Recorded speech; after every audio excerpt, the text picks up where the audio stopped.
Olá, gente, sejam bem-vindos para mais um podcast e hoje nós vamos falar sobre gestão financeira para pequenos negócios, empreendedores, você que deseja entender porque as finanças do teu negócio não estão indo bem.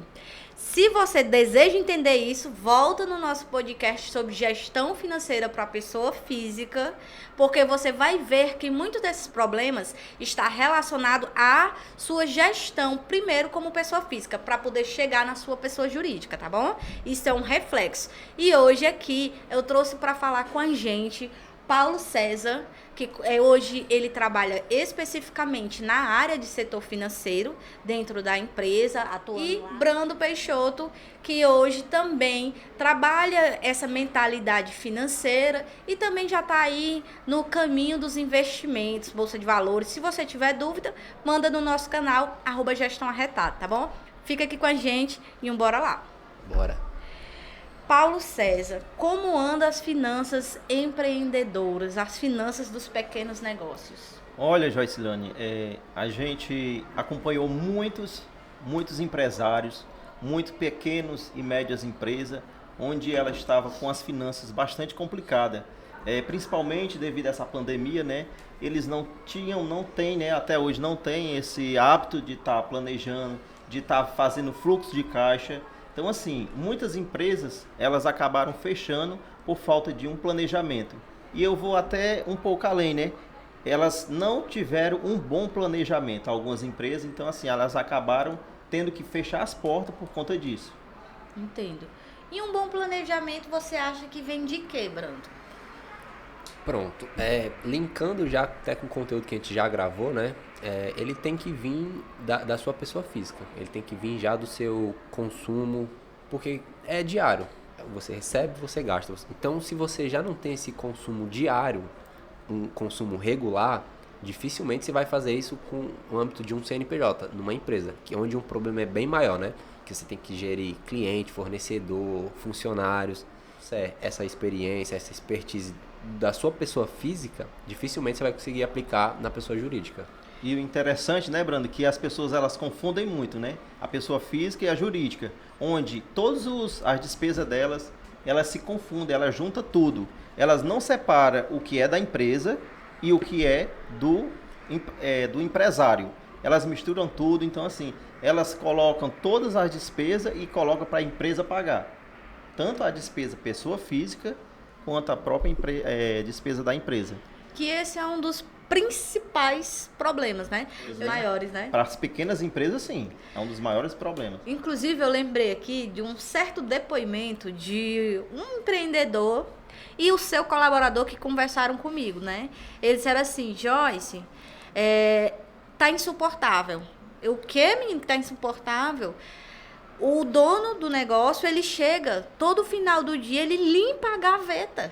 Ele tira todo o dinheiro da gaveta e quando chega o dia de pagar a folha de pagamento, que essa pessoa, inclusive, ela que, né, era do financeiro e também trabalhava com algumas, elaborando a folha de pagamento daquela empresa, ela dizia, não tem dinheiro para pagar a folha de pagamento, porque o empresário chegou lá e limpou o caixa.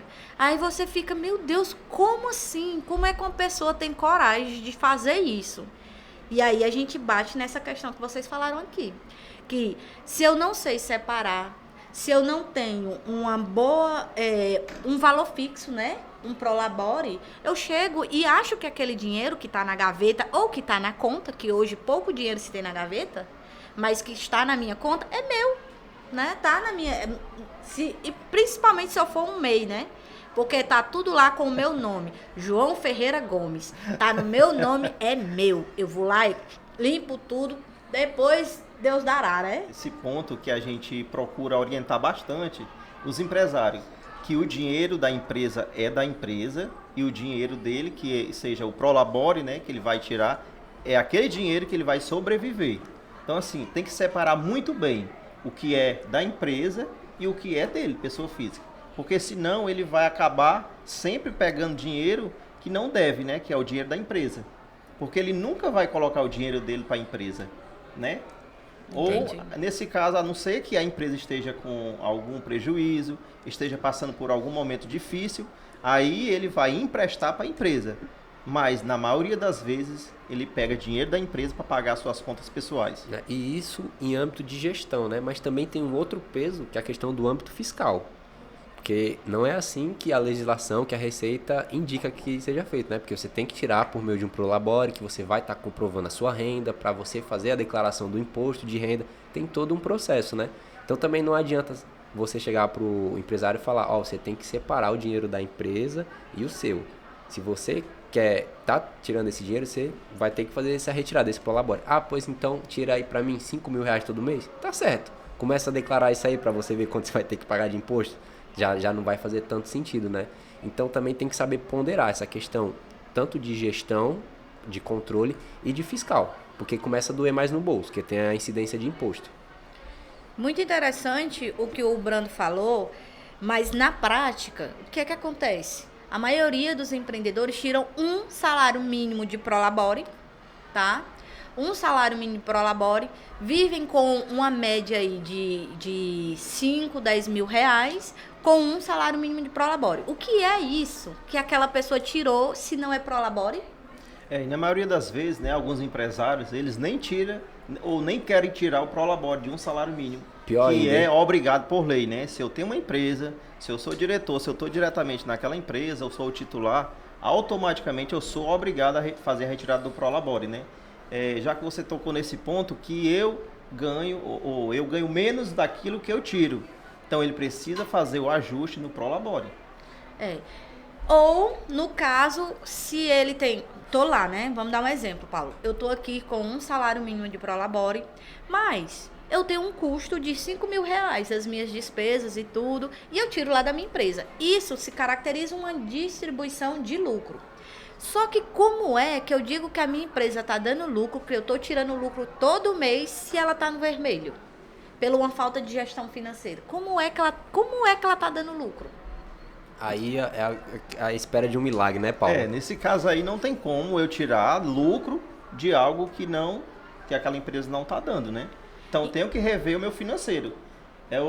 Na melhor das hipóteses, eu tenho que diminuir os meus gastos. Eu tenho que controlar os meus gastos para que eu não possa vir fazer essas retiradas que não está compatível com o faturamento da empresa, com o lucro da empresa. E isso é um outro ponto, né? Da questão de se atentar com o fisco, porque uma coisa é você estar prejudicando a sua gestão. Você prejudicar a sua gestão, você vai se prejudicar, vai prejudicar seus funcionários, colaboradores, enfim, né?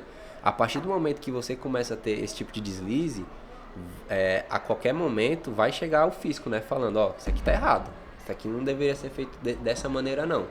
E quando chega nessa situação, normalmente vai pesar muito no bolso, que você vai ter que refazer, vai ter que corrigir normalmente multa, juros, né? Então, é uma atenção redobrada, porque se fosse só a gestão, o empresário poderia até deixar muito de lado, porque ia impactar só ele, a empresa dele, mas quando começa a pesar no fisco, alguém vai vir cobrar ele. Fora o prolabore, tem uma outra forma para ela organizar, ela não misturar essas coisas, Paulo, né? Ele precisa ajustar o prolabore, ou ele precisa diminuir as despesas dele para tirar menos valor da empresa, ou ele precisa ter uma renda extra fora da empresa. Que hoje é difícil, né? Porque existe uma dedicado. dedicação para aquele negócio crescer. Então, ele tem que estar ali. Então, é mais difícil. Eu acho que, como no outro podcast que a gente falou sobre gestão financeira, o mais fácil, como até o Brando tinha falado, é reduzir as despesas. Sim. Né? Para poder não chegar a afetar a empresa dele. Sim, ele tem que procurar alguma despesa que está sendo desnecessária, que principalmente não está tendo alguma influência na produção, né? Ou às vezes até mesmo ele pode aumentar o custo naquele momento, talvez fazendo um investimento de um maquinário, mas que logo já vai trazer uma redução. Às vezes ele faz uma aquisição de um maquinário que é um pouco pesado naqueles próximos meses ou até mesmo um ano, mas ele já vai ter uma previsão de redução no futuro, né? Por conta dessa evolução na produção, né? Então ele precisa sim olhar a situação atual, despesas atuais, e o que ele pode fazer para diminuir. E não ter só essa visão de curto prazo, né? Essa visão imediatista. Sempre olhar com uma expectativa de 6 meses, 1 ano. Lembrando que, se você vai diminuir as despesas, você tem que ter um certo cuidado. Porque às vezes você vai tirar do seu colaborador, você vai tirar da qualidade do seu produto. Então, o que de fato você pode diminuir que não gere uma baixa qualidade, que não gere insatisfação. Então, isso tem que ser analisado. Por isso, uma gestão financeira é importante dentro de um negócio, não é isso? Exatamente. Então, assim, algumas despesas podem ser reduzidas, sim, dentro de uma organização.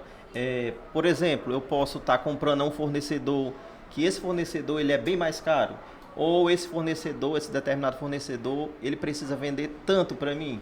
Se eu não conseguir comprar essa determinada quantidade, ele não vai me vender. Então, assim, eu posso também ver um outro fornecedor, eu posso ver também se esse produto que eu estou comprando pode ter dentro do meu estado, para que eu não venha pagar frete, pagar muitos impostos como ICMS. Então, assim, tem várias formas de você estar diminuindo esses custos, reduzindo realmente esses custos. Organizando, né, a questão financeira. Lembrando também, por exemplo, você dá prazo para o seu cliente, mas na hora de comprar você não compra com prazo. Isso também pode ser um buraco dentro do seu negócio. Isso vai impactar muito, né? Porque você vai estar dando um crédito para alguém e na hora de pagar o seu crédito, né? Na hora de pagar o seu boleto, de onde você vai tirar esse dinheiro, né? Então, assim, não é aconselhável. O que é aconselhável? Que você sempre tenha um prazo maior para o seu cliente, o seu fornecedor, né? E você tem um recebimento menor. Você recebe mais vezes do que você vem a pagar. Para você sempre ter um capital de giro, né, disponível. Exatamente. E o que é um capital de giro? Você ter dinheiro na conta para, na pior das situações, você poder cumprir com as suas obrigações. Então, caso aconteça alguma coisa, você vai ter lá aquele dinheiro na conta disponível.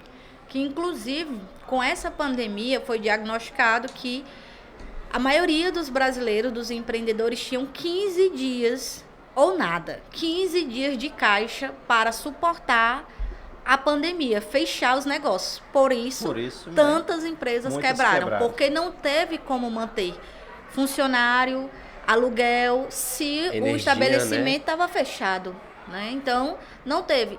Por quê? Porque como não foi feito essa questão do capital de giro, que é você ter ali uma média de 2 meses a 6 meses de um valor guardado do seu custo ali, das suas despesas. Minhas despesas mensais é 10 mil.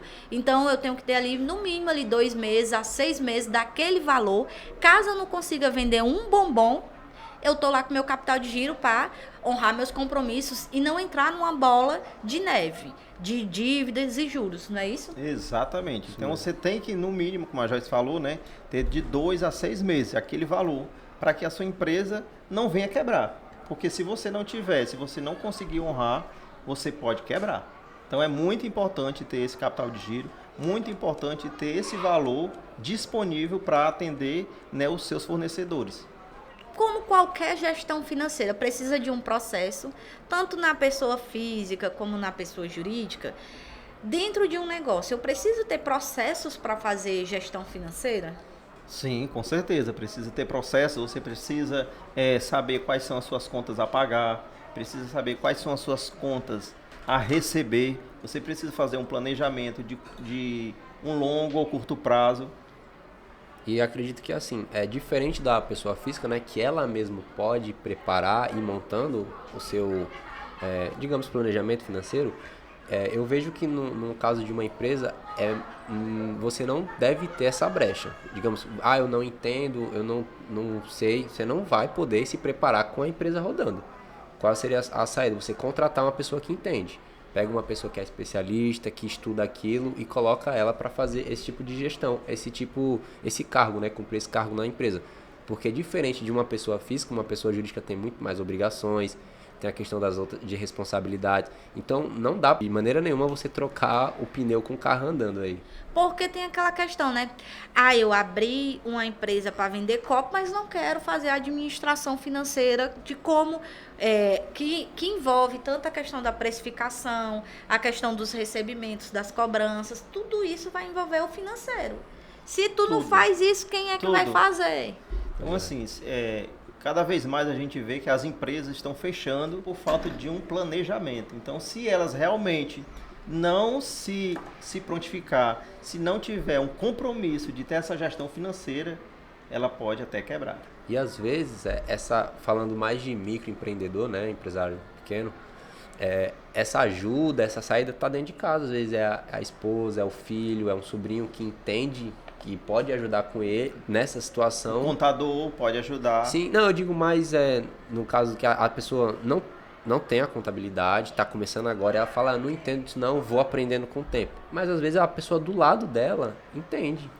E ela já pode começar a ter esse tipo de auxílio, né? Falando aí, Brando, que algumas pessoas podem ajudar, a gente pode ver que existe muitos cursos online, muitos preparação de graça. A gente vê pelo Sebrae. Aqui o Sebrae, né, a gente tem todo um apoio, tudo totalmente de graça. Nosso canal tem também palestra, tem muito conteúdo. Exatamente. Então assim, não tem como dizer assim, eu não vou fazer porque não tem quem me ajude. Eu não vou fazer porque eu não sei de nada. Hoje em dia essa hipótese já não existe mais. Não existe mais essa hipótese. A área financeira, ela é um conhecimento necessário. Então, por mais que você não goste, ou você arruma alguém que faça isso pra você, que mesmo alguém fazendo isso pra você, eu vou lhe aconselhar, aprenda. Porque até pra gente ter uma pessoa que trabalha pra gente, a gente precisa saber delegar, saber passar e o que é que a gente vai precisar dessa pessoa. Então, não tem como escapar. Você precisa aprender. Como é que a gente pode automatizar isso? Primeiro, né, você precisa tomar a decisão que você vai fazer gestão. Tomou a decisão, você precisa contratar ou pegar algum sistema gratuito, que também temos sistemas gratuitos, né, na internet, e colocar tudo isso em sistemas. Colocar o que eu tenho a pagar durante o mês em sistema, o que eu tenho a receber em sistema, pegar o meu saldo de banco, colocar também no sistema e começar a fazer gerenciamento desses contas a pagar, a receber e no final ter o seu fluxo de caixa. E o que é um contas a pagar e o que é um contas a receber? Contas a pagar, nada mais, nada menos do que tudo aquilo que eu tenho a pagar durante aquele mês, determinado mês. Despesa com funcionários, despesa com aluguel, impostos a pagar. Então, tudo aquilo que eu tenho a pagar durante aquele mês. Meu contas a pagar. E a receber? Receber são as minhas vendas. Se for uma empresa de comércio, né, tudo aquilo que eu vendi durante o mês, eu tenho contas a receber. E se for empresa de serviços, eu tenho, por exemplo, na contabilidade, os honorários. Então, eu tenho até todos aqueles honorários de todos aqueles clientes para receber naquele determinado mês.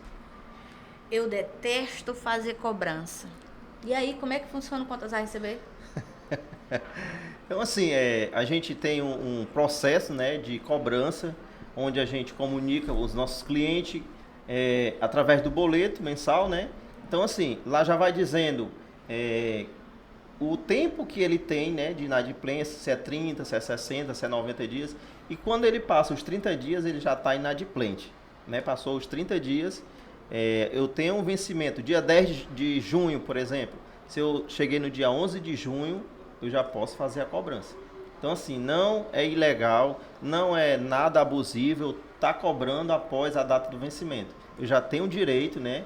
Eu, como o dono daquele título, fazer a cobrança. Isso quando eu trabalho com boleto. E quando eu trabalho com cartão, normalmente... Já vem. Não tem cobrança cartão, né? Para primeiro... Recebeu, né? Já recebeu, você pode até antecipar esses valores. Falando do contas a receber e quando eu recebo em cartão, que problemas eu tenho caso eu receba no cartão, não passe para o contador e não pague os impostos?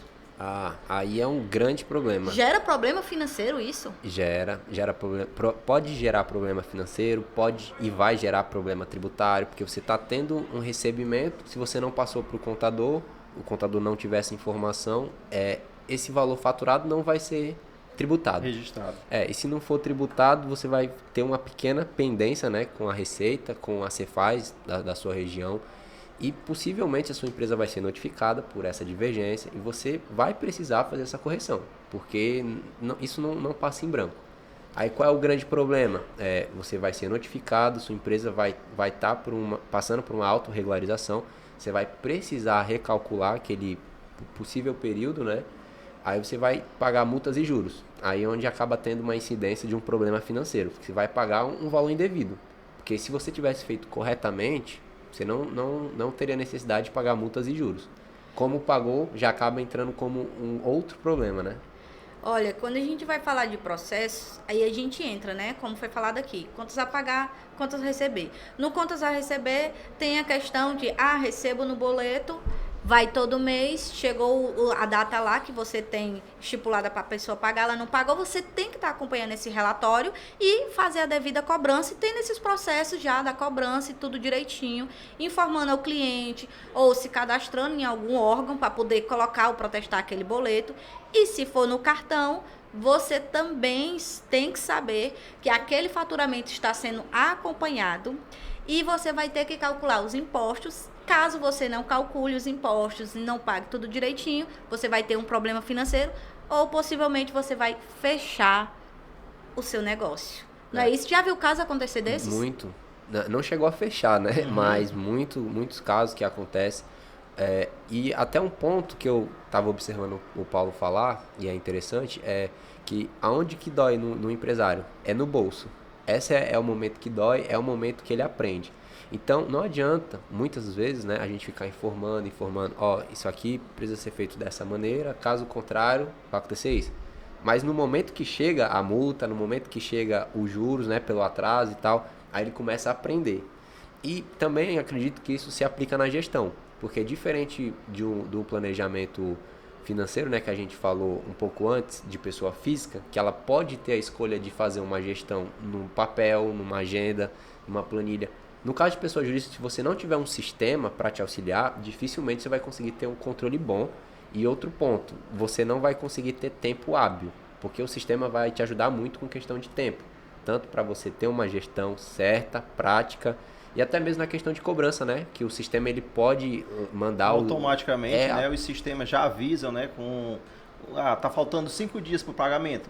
O sistema já viu o e-mail, automatizado. Né? Totalmente automatizado. Você ganha tempo com isso. E também, tanto ele comunica que está vencendo aquele boleto, quanto também quando venceu e ele não pagou. Então, assim, seu boleto consta em aberto, favor efetuar o pagamento. Então, existe esse sistema que ele pode estar fazendo algo que você não precisa fazer. O próprio sistema pode fazer a tua cobrança, né? Totalmente automatizado, exatamente. Pois é, que diferente da pessoa física, né, que a gente comentou em um outro podcast, que ela tem a escolha de fazer por meio de uma agenda, de uma planilha. Eu já vejo que na pessoa jurídica não. Sem um sistema, dificilmente ela vai conseguir. A não ser que ela queira se prejudicar. Porque principalmente tempo, que é uma coisa muito escassa, ela vai perder muito. E para isso a gente sabe que o empreendedor tem pouco tempo. Ou ele vai determinar um tempo dele, né, se organizar pessoalmente para poder ter esse tempo para organizar o seu financeiro, ou ele, além de saber e acompanhar toda essa questão de relatórios e planejamento, ele precisa de uma pessoa ali, mão na massa. Joyce, além de ter o controle financeiro, né, contas a pagar ou contas a receber, a gente pode também observar esses relatórios, né? Para que é que eu faço esses relatórios? Para que é que eu registro aquilo? Então, assim, o empresário tem aqueles relatórios também para tomada de decisão. Será que eu posso fazer um novo investimento? Será que eu tenho recursos para abrir uma nova filial, por exemplo, né? Ou aumentar o salário do meu funcionário, ou fazer qualquer outro investimento. Então, assim, além de eu registrar, além de eu ter esses controles de conta a pagar, a receber, eu preciso dessas informações para tomadas de decisões, que é o que mais impacta, né, na parte empresarial. E às vezes uma coisa simples, por exemplo, com o teu sistema, às vezes uma coisa simples ele pode te ajudar. Por exemplo, você recebe muito no dia 10, então você tem essa visão gerencial, né, com o seu sistema, então você sabe que pode colocar mais contas a pagar naquela semana, porque você vai ter o dinheiro em caixa. Então até uma questão básica, gerencial de mês, já te ajuda muito o auxílio de um sistema. Contas a receber, contas a pagar. O contas a pagar você pode relacionar com a questão do compras. Aí vem outro problema dentro do financeiro. Comprei, estoquei o dinheiro, faltou dinheiro dentro do financeiro. Isso acontece? Isso é um problema que acontece bastante, né? Então, assim, eu comprei algo que eu não precisava, ou então eu vi uma promoção, ou o fornecedor tá com um bom valor, e eu descapitalizo, eu compro, e aí eu fico descapitalizado. Isso é um problema de gestão financeira. Isso precisa ser analisado para que o fluxo de caixa no final do mês não seja prejudicado. que é justamente isso que muitas pessoas, né, muitos empresários, eles não se atentam para isso. Às vezes ele compra demais e, na verdade, não está vendendo, por exemplo. E aí esse dinheiro está onde? Está em estoque. Ele poderia estar no caixa, poderia estar numa aplicação financeira e, na verdade, ele está no estoque. Acredito que caso ele não seja ainda uma empresa grande que consiga fazer campanhas de venda, não faz muito sentido ele comprar muito estoque. Por mais que esteja numa promoção, não adianta ele comprar se não vai vender. Exatamente. E muito possivelmente, né, se ele não se desfazer desse estoque, ele vai acabar tendo um prejuízo. Por isso da questão do empreendedor nunca parar de estudar, porque hoje já existem outras formas de você obter o estoque, da mercadoria sair direto do fornecedor. Então, se você encontra formas de não utilizar só o seu dinheiro ali para estocar, você vai manter um financeiro mais saudável, né? E uma gestão completa em si, né? Pela questão de estoque também. Pra gente ver que financeiro não é só, eu não gosto de relatório, eu não gosto de aplicativo financeiro. Primeiro você entender o que é um contas a pagar e um receber. Porque aí já tá vários problemas. Quando eu tô no contas a pagar, eu tô na tomada de decisão, eu tô na questão, pode ter sido um problema de estoque, então eu posso ter adquirido vários problemas por não saber o que compõe um contas a pagar. E um ponto aí que você falou que é crucial, tomada de decisão. Você ter esse controle financeiro te ajuda muito. Consegue abrir a mente, saber o momento certo de gastar com aquilo, de fazer um investimento. Até mesmo para a questão bancária vai te ajudar. Você tendo uma boa gestão, você consequentemente vai ter um bom faturamento, você vai ter uma boa documentação para levar ao banco. Vai passar mais credibilidade, vai conseguir encontrar, por exemplo, uma taxa de juros mais baixa. Então, já te ajuda num possível investimento. Vai ajudar muito na sua tomada de decisão, tanto no ambiente interno quanto no ambiente externo da empresa. Se organizar, ele é crucial. Eu já vi um empreendedor dizer para mim o seguinte: Joyce, eu só falta ficar louco. Por quê? Porque todo dia eu tenho conta para pagar aqui dentro. Todo dia eu tenho conta para pagar. Então, assim, tu imagina essa pessoa tendo que vender, comprar, administrar, fazer gestão daqueles colaboradores e ainda tá louco atrás de dinheiro porque todo dia tem conta para pagar. Quando você fala em ter contas a pagar todos os dias, a gente que faz um planejamento, né, financeiro também pode contornar essa situação. Como? A gente pode estar alocando essas datas para, por exemplo, 2 vezes no mês, 3 vezes no mês. Eu tenho um boleto de dia 5 ao dia 10. Então eu pego esses boletos do dia 1º até o dia 10 e pago todos no dia 10. Eu tenho um boleto do dia 11 até o dia 20. Junto todos esses boletos e pago no dia 20. Então, assim, os pagamentos, eles passam a ter mais prazo e eu tenho mais tempo para ter esses recursos em caixa, para efetuar esses pagamentos. Que isso a gente chama de mapa de pagamento, né? Você organiza datas e naquelas datas você vai trabalhando para juntar o dinheiro para efetuar os pagamentos. Lembrando que as pessoas podem dizer assim: mas o meu fornecedor não muda a data. Você já tentou? Hoje se muda a data de água, de luz, de internet, tudo, né? de tudo. Existem as grandes empresas que não conseguem mudar a data. E aí como é que você pode fazer, né? Um conselho. Ela só pode dia 20. E eu botei lá que a minha data de pagamento é dia 15. Você trabalha para pagar ela no dia 15. Já que você vai pagar com antecedência. Quem sabe você não consiga um desconto, né? Porque pagou com antecedência. Então, tudo isso é gestão financeira. É o famoso fluxo de caixa, né? Dependendo do que você ganhou, do dia que entrou, você consegue ter essa tomada de decisão para melhor funcionar o seu fluxo de caixa. Tem o horror a fluxo de caixa, mas tudo que a gente está falando é um fluxo de caixa. Fluxo de caixa. Falamos de maneira mais simples, né? Exatamente. Interessante, né? Se acha que é um bicho, mas é um negócio acontecendo. Financeiro, na verdade, é um negócio do dia a dia. Se você colocasse tudo no papel, no seu dia você teria um fluxo de caixa.